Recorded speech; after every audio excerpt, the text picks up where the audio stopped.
축복하면은 싫어할 사람이 없을 것입니다. 복을 비는 것이기 때문에 누군들 거부하겠습니까? 이 때문인지 교회에서 가장 많이 듣는 용어 중에 하나가 축복일 것입니다. 많은 설교자가 강단에서 말끝마다 축복을 남발하다시피 할 때가 있습니다. 강단에서만 그런 것은 아닙니다. 헌금하면 축복 기도를 얼마나 간절히 하는지 모릅니다. 심지어 식당에서 음식 대접 받을 때에도 축복하는 기도를 정말 푸짐하게 합니다. 너무나 익숙한 광경이죠.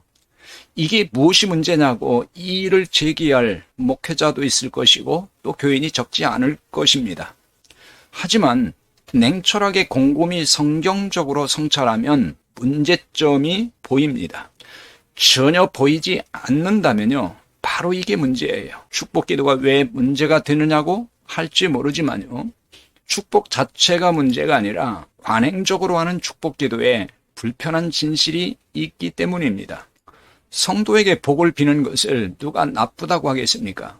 그러나 축복 기도의 내용을 보면 비복음적이라는 것이에요. 성도라는 신분은 이미 가장 큰 복인 구원의 복, 즉 영생의 복을 받은 증거입니다. 그런데 축복하는 내용을 보면은 거의 다 땅에 속한 것이죠.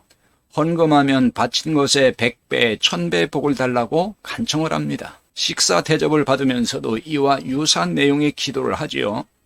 이런 기도는 헌금을 잘해야 100배, 1000배 복을 받는다는 논리로 들립니다.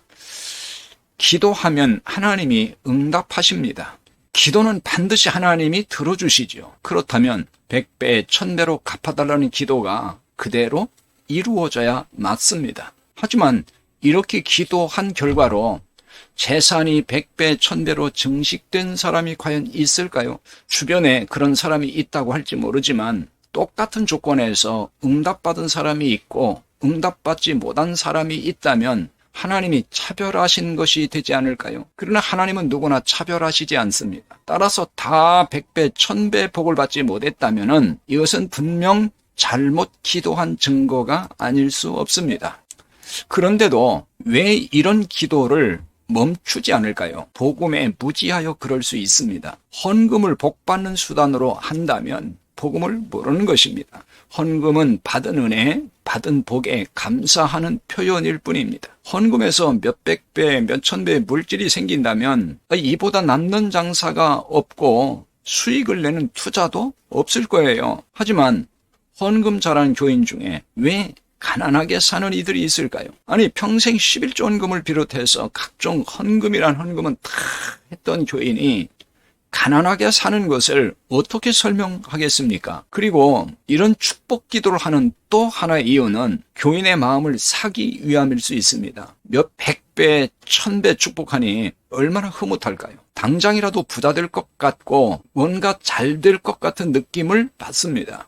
그러나 그 순간의 느낌일 뿐 현실은 그게 아니죠. 복음에 무지하여 이런 기도를 한다면 그나마 이해할 측면이 있어요. 알면서 이런 기도를 한다면 이건 고도의 속임수라고 할 수밖에 없습니다.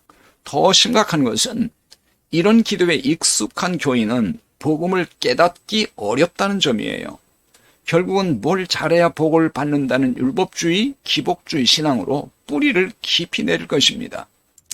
예수님은 마태복음 6장 31절 32절에서 무엇을 먹을까, 무엇을 마실까, 무엇을 입을까 구하지 말라고 했습니다. 이것은 이방인들이나 구하는 거라 그랬어요. 사도 바울은 디모데전서 6장 8절에서 우리가 먹을 것과 입을 것이 있으면 족하게 여기라고 했습니다. 이러한 가르침에 비추어 봐도 몇백 배, 몇천 배 갚아달라고 목청을 높이는 기도가 과연 바른 기도인지 분별할 수 있습니다. 진정한 축복 기도는 하나님의 자녀가 이미 받은 신령한 복을 누리도록 기도하는 것입니다.